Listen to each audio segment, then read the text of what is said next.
नमस्कार। Public news देख रहे हैं आप। पश्चिम बंगाल की राजनीति हमेशा से ही संघर्षपूर्ण रही है, लेकिन वर्तमान समय में जो स्थिति दिखाई दे रही है वह ममता बनर्जी और उनके प्रशासन के लिए एक अभूतपूर्व संकट की तरह है।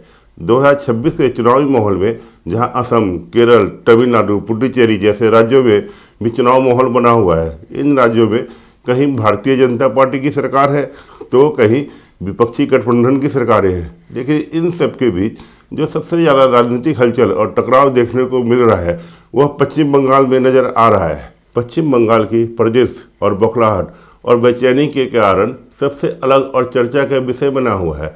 यहाँ की स्थिति अन्य राज्यों से अलग है और अधिक संवेदनशील दिखाई दे रही है। खासकर मुख्यमंत्री ममता बनर्जी की प्रतिक्रियाओं और गतिविधियों से यह साफ झलकता है कि चुनाव दबाव और प्रशासनिक बदलाव ने उन्हें असहज कर दिया है।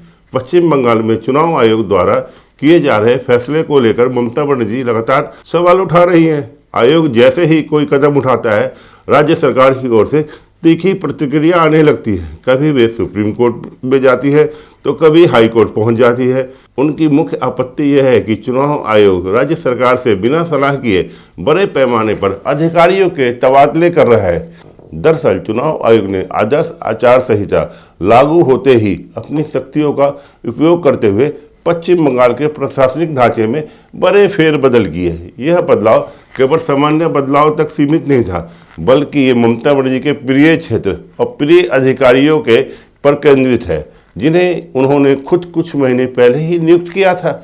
दरअसल चुनाव आयोग ने हाल ही में कई महत्वपूर्ण प्रशासनिक और पुलिस अधिकारियों का ट्रांसफर किया है। इसमें मुख्य सचिव, प्रधान सचिव, डीजीपी, एडीजी और एसपी जैसे वरिष्ठ पद शामिल हैं।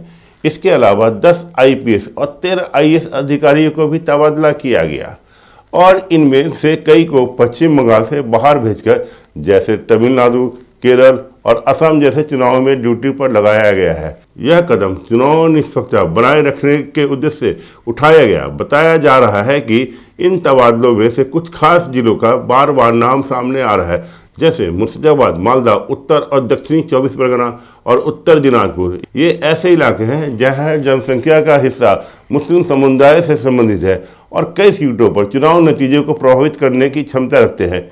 इन इलाकों में मुस्लिम आबादी 60 से 70% तक है। इन क्षेत्रों में चुनाव प्रक्रिया हमेशा से संवेदनशील मानी जाती रही है। इन क्षेत्रों में बांग्लादेशी घुसपैठियों को बसाकर डेमोग्राफी बदली गई है ताकि एक विशेष राजनीतिक दल को चुनाव में लाभ मिल सके। इन इलाकों में प्रशासनिक पकड़ बेहद अहम होती है।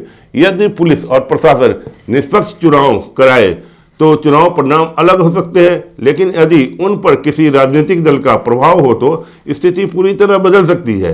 यही वजह है कि चुनाव आयोग ने इस क्षेत्र में विशेष सतर्कता बरता है और ऐसे अधिकारियों की चुनाव तैनाती कर रहा है जो निष्पक्ष चुनाव करा सके।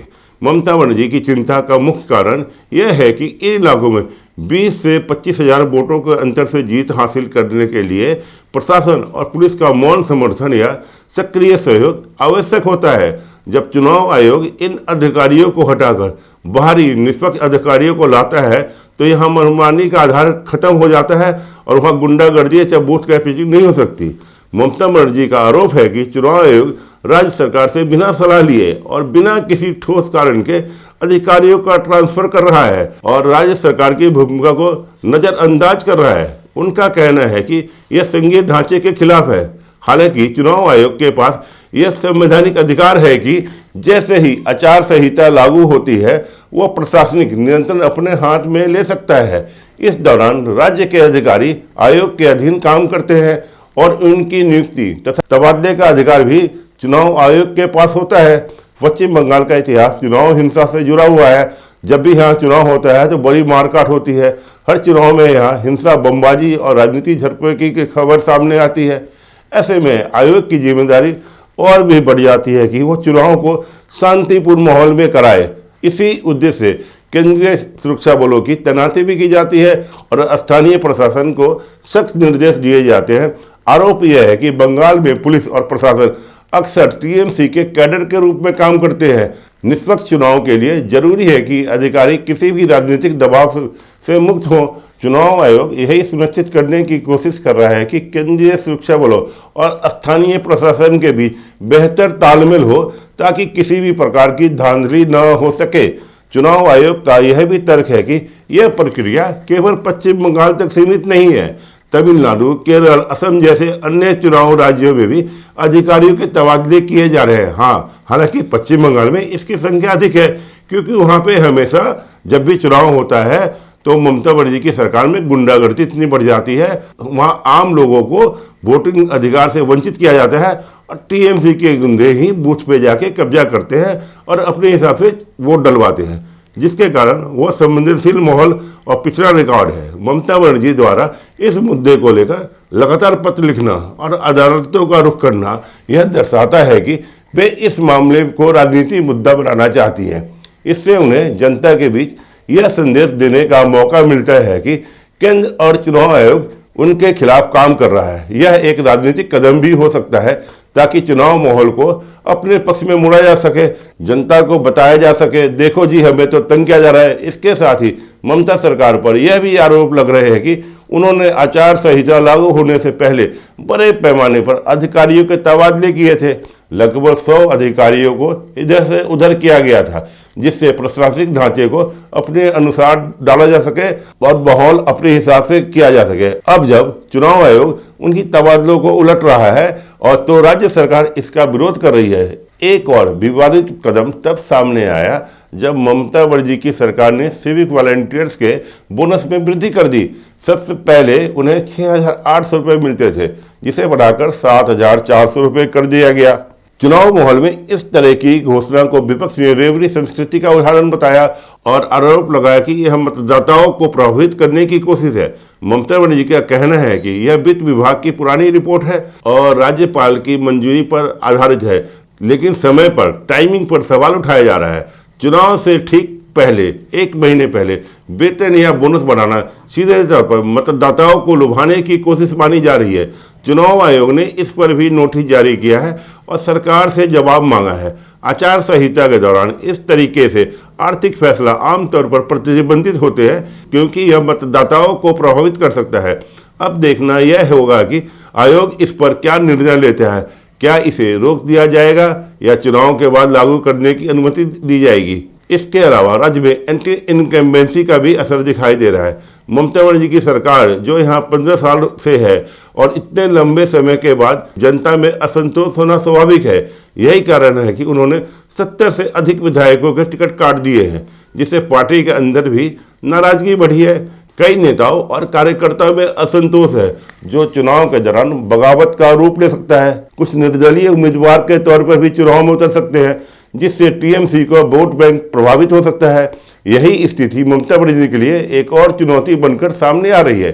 दूसरी ओर विपक्षी दल, चाहे वह भाजपा हो, कांग्रेस हो, वामपंथी दल हो, लगातार सरकार पर हमलावर है और चुनाव रैलियों में मुद्दा को उठाने की तैयारी कर रहे हैं। ऐसे में ममता बनर्जी के सामने सबसे बड़ी चुनौती यह होगी कि वे जनता के सामने अपने कामकाज का हिसाब दे और विपक्ष के आरोपों का जवाब दे। आने वाले दिनों में जैसे जैसे चुनाव रैलियां तेज होगी, राजनीतिक माहौल और भी गर्माएगा। प्रशासनिक बदलाव और कानूनी लड़ाइयों को आगे बढ़ाकर अब असली मुद्दा जनता के बीच होगा।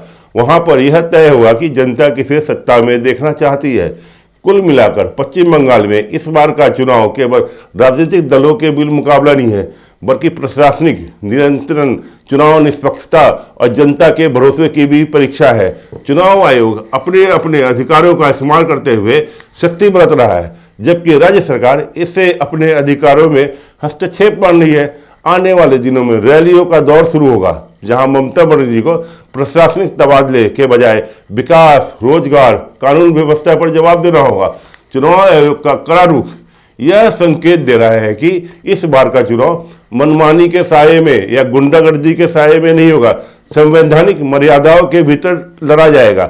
यह चुनाव आयोग की साख और बंगाल की लोकतांत्रिक प्रक्रिया को भी सुनिश्चित करता है। ममता बनर्जी द्वारा बार बार कानूनी शरण लेना उनकी बेचैनी को उजागर कर रहा है। जब प्रशासन का कवच हट जाता है तो किसी भी नेता को सीधे जनता के सवालों और विपक्ष के हमलों का सामना करना पड़ता है।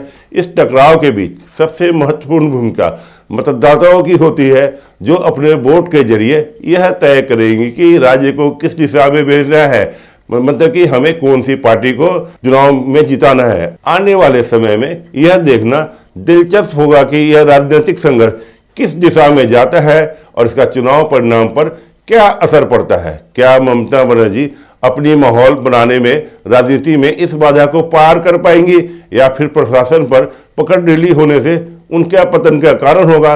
यह तो चुनाव के नतीजे ही बताएगा, लेकिन फिलहाल पड़ला तो चुनाव आयोग की निष्पक्षता और सख्त अनुशासन की ओर ही झुकता दिखाई दे रहा है।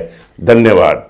ताज़ा खबरों से जुड़े रहने के लिए हमारे चैनल को सब्सक्राइब करें और बेल आइकन को दबाना ना भूलें, ताकि हर खबर की नोटिफिकेशन आपको मिलती रहे।